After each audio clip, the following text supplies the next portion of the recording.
ಯಾವುದ ಒಂದು ಹಂತಕ್ಕೆ ಹೋಗ್ತಾ ಇದೆ ಮಹಾಪೌರರೇ. ಇವತ್ತು ನೋಡಿ ಏನು ಅನಾಹುತ ಆಗ್ತದೆ ಅಂತ ಹೇಳಿದರೆ ಭ್ರಷ್ಟಾಚಾರದಲ್ಲಿ ಮುಳುಗಿದೆ ಅಂತ ಪರಿಸ್ಥಿತಿ ನಮ್ಮ ಕಾರ್ಪೊರೇಷನ್ಗೆ ಬಂದು ಹೋಗಿದೆ ಇವತ್ತು. ಯಾಕೆ ಹೇಳ್ತೇನೆ ಅಂತ ಹೇಳಿದರೆ ಸಂಪೂರ್ಣವಾಗಿ ದಾಖಲೆ ಸಮೇತ ನಾನು ನಿಮಗೆ ಬಿಚ್ಚಿಡ್ತೇನೆ ಮಹಾಪೌರರೇ. ಇವತ್ತು ನೋಡಿ ಜೈಗಳು ಎರಡು ಜೈಗಳು ಬಂದು 29 ದಿವಸ ತನಕ ಅವರಿಗೆ ಚಾರ್ಜ್ ಕೊಡಲಿಲ್ಲ. 29 ದಿವಸ ತನಕ ಅವರಿಗೆ ಚಾರ್ಜ್ ಕೊಡಲಿಲ್ಲ. 29 ದಿವಸ ತನಕ ಕೂತ್ಕೊಳಿಸಿ ಅದರ ನಂತರ ಅವರಿಗೆ ಚಾರ್ಜ್ ಕೊಟ್ಟಿದ್ದಾರೆ. ಚಾರ್ಜ್ ಹೇಗೆ ಕೊಟ್ಟಿದ್ದಾರೆ ಗೊತ್ತಾ ಮಹಾಪೌರರೇ?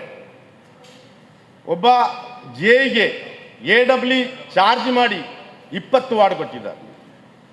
ಒಬ್ಬ AW 4 ವರ್ಷ ಎಕ್ಸ್ಪೀರಿಯನ್ಸ್ ಸರ್ವಿಸ್ ಮಾಡಿದಂಥ ಒಬ್ಬ AWಗೆ 4 ವಾರ್ಡ್ ಕೇವಲ, ಅದು 29 ದಿವಸ ಕೂತ್ಕೊಳಿಸಿ ಚಾರ್ಜ್ ಕೊಡದೆ ಸತಾಯಿಸಿ. ಇದು ನಮ್ಮ ಅವಸ್ಥೆ, ಇದು ವ್ಯವಸ್ಥೆ ಇವತ್ತಿನ. ಇದು ಆಡಳಿತದ ಗಮನಕ್ಕೆ ಬರ್ತಾ ಇಲ್ವಾ ಅಂತ ಗೊತ್ತಿಲ್ಲ ನನಗೆ. ಬರಬೇಕು. ಯಾಕೆ ಆಡಳಿತದವರು ಮಾತಾಡ್ತಾ ಇಲ್ಲ, ಯಾಕೆ ಇದರ ಬಗ್ಗೆ ಗಮನ ಹರಿಸ್ತಾ ಇಲ್ಲ ಅಂತೇಳಿ ನಮಗೆ ದೊಡ್ಡ ಒಂದು ಅನುಮಾನ ಇದೆ. ಏನೋ ಒಂದು ಸಂಶಯ ಮೂಡ್ತಾ ಇದೆ ನನಗೆ. ಇರಲಿ. ಇನ್ನೊಂದು ವಿಚಾರ, ಒಂದು ಈ ಮಹಾನಗರ ಪಾಲಿಕೆಯಲ್ಲಿ ಒಬ್ಬ 30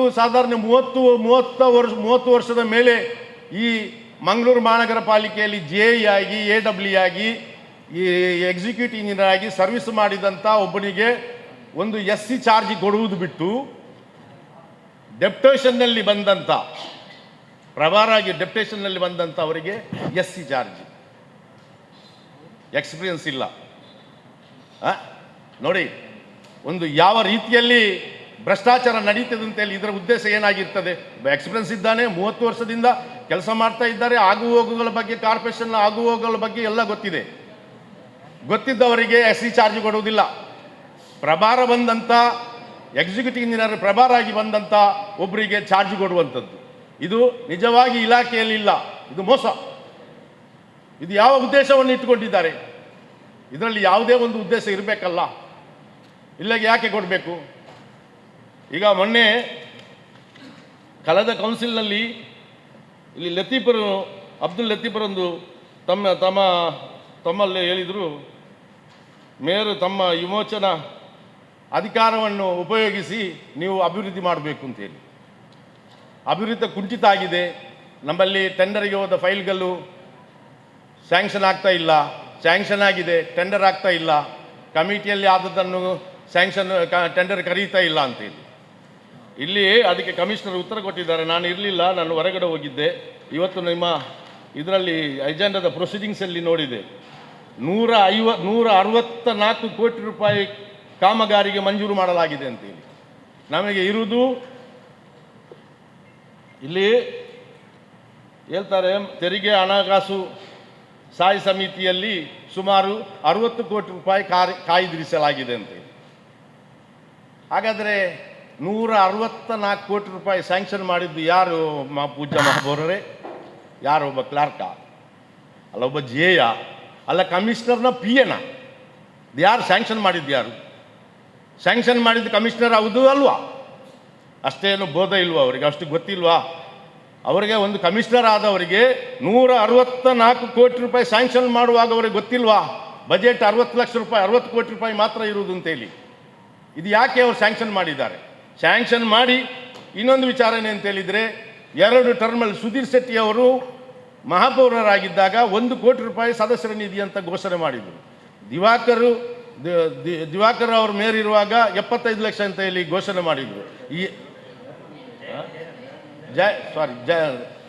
ದಯಾನಂದ ಅಂಚನ್. ಈಗ ಈ ಸದಸ್ಯರ ನಿಧಿ 2 ವರ್ಷದಿಂದ ಸರಿಯಾಗಿ ಹಂಚಿಕೆನೇ ಆಗಲಿಲ್ಲಲ್ಲ. ಇದನ್ನು ಮಾರಾಟ ಆಗಿದೆಯಾ? ಈ ಸದಸ್ಯರ ನಿಧಿಯನ್ನು ಮಾರಾಟ ಮಾಡಿದ್ದಲ್ವಾ? ಎಲ್ಲಿ ಹೋಯ್ತು ಈ 64 ಕೋಟಿ ರೂಪಾಯಿ? 164 ಕೋಟಿ ರೂಪಾಯಿ ಸ್ಯಾಂಕ್ಷನ್ ಆಗ್ತದೆ ಅಂತ ಹೇಳಿದರೆ ಸದಸ್ಯರ ನಿಧಿಯನ್ನು ಕೊಡುವಂಥದ್ದು ಮೊಟಕು ಮಾಡಿ ಯಾರಿಗೆ ಮಾರಾಟ ಮಾಡಿದ್ದೀರಿ? ಸದಸ್ಯರ ನಿಧಿಯನ್ನು ಮಾರಾಟ ಮಾಡಿದ್ದಲ್ವಾ? ಇರಲಿ, ಇದೊಂದು ಪಾಯಿಂಟ್. ಇನ್ನೊಂದು ನೋಡಿ, KTTP ಆ್ಯಕ್ಟ್ ಪ್ರಕಾರ 4E ಹೇಳ್ತದೆ ಏನಂತ ಹೇಳಿದರೆ, ಇದು ನಾನು ನಿಮ್ಗೆ ಕೊಡ್ತೇನೆ. ಮುನ್ಸಿಪಲ್ ಕಾರ್ಪೊರೇಷನ್ ನಿಗಮ ಮಂಡಳಿಗೆ 5 ಲಕ್ಷ ತನಕ ರಿಯಾಯಿತಿ ಅಂತ ಹೇಳಿದೆ KTP ಆ್ಯಕ್ಟ್.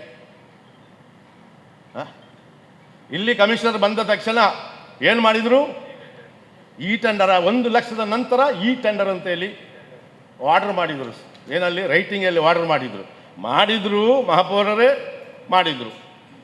ಎಲ್ಲರೂ ಅದಕ್ಕೆ ತುಂಬ ಜನ ಆಡಳಿತ ಪಕ್ಷ ಪ್ರತಿಪಕ್ಷ ಎಲ್ಲರೂ ಅದಕ್ಕೆ ಕಮಿಷನರ್ ಹತ್ರ ಹೋಗಿ ಭಾಳಷ್ಟು ವಿರೋಧ ವ್ಯಕ್ತಪಡಿಸಿದರು. ಮಾಡಬೇಡಿ, ತೊಂದರೆ ಆಗ್ತದೆ, ನಮಗೆ ಅಡ್ವಾನ್ಸ್ ಆಗಿ ಕೆಲಸ ಮಾಡಲಿಕ್ಕೆ ಆಗ್ತಾ ಇಲ್ಲ, ಏನಾದರೂ ಸಮಸ್ಯೆ ಬಂದಾಗ ನಾವು ಎಮರ್ಜೆನ್ಸಿ ಕೆಲಸ ಮಾಡ್ತೇವೆ, ನೀವು ಮಾಡಬೇಡಿ ಅಂತ ಕೇಳಲಿಲ್ಲ. ಅದು ಆ್ಯಕ್ಟಲ್ಲಿ ಇದೆ ಅಂತೇಳಿ ನಮ್ಮನ್ನು ಕತ್ತಲೆಯಲ್ಲಿ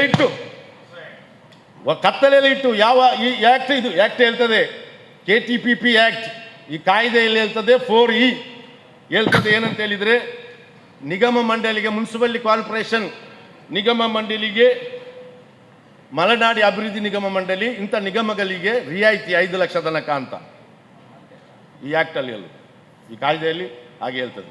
ಅದನ್ನು ಆಗಿ ಮಾಡಿದರು ಇವರು. ಮಾಡಿ ಏನು ಮಾಡಿದರು, ಈ ಟೆಂಡರ್ ಅಂತ ಕರೆದರು, ಆರ್ಡರ್ ಮಾಡಿದರು ಡ್ರಾಫ್ಟ್ಸ್ಮನ್ಗೆ, ಜೈಗಳಿಗೆ, ಎಲ್ಲರಿಗೆ, ಎಕ್ಸಿಕ್ಯೂಟಿವ್ ಇಂಜಿನಿಯರಿಗೆ, SCಗೆಲ್ಲ. ಅದರ ನಂತರ ಯಾರು ಹೋಗಿ ಅಲ್ಲಿ ಕರೆನ್ಸಿ ರೀಚಾರ್ಜ್ ಮಾಡಿದ್ರೋ ಅವರಿಗೆಲ್ಲ ಮ್ಯಾನ್ಯುವಲ್ ಟೆಂಡರ್ 5 ಲಕ್ಷ. ಹೇಗೆ 5 ಲಕ್ಷ ತನಕ ಮ್ಯಾನ್ಯುವಲ್ ಟೆಂಡರ್. ಈಗ ತೆಗೀರಿ ರೆಕಾರ್ಡ್. ನಾನು ಇಲ್ಲಿ ಪ್ರತಿಯೊಂದು ಮಾತಾಡುವಂಥದ್ದು ಸತ್ಯ ಸಂಗತಿ. ಒಂದು ವೇಳೆ ನಾನು ಸುಳ್ಳು ಆರೋಪ ಮಾಡುವುದಾದರೆ ಈ ಸದನದಲ್ಲಿ ಇವತ್ತಿನ ಈ ಕ್ಷಣನೇ ನಾನು ನಿವೃತ್ತಿ ಘೋಷಣೆ ಮಾಡ್ತೇನೆ. ಪೂಜ್ಯ ಮಹಾಪೌರ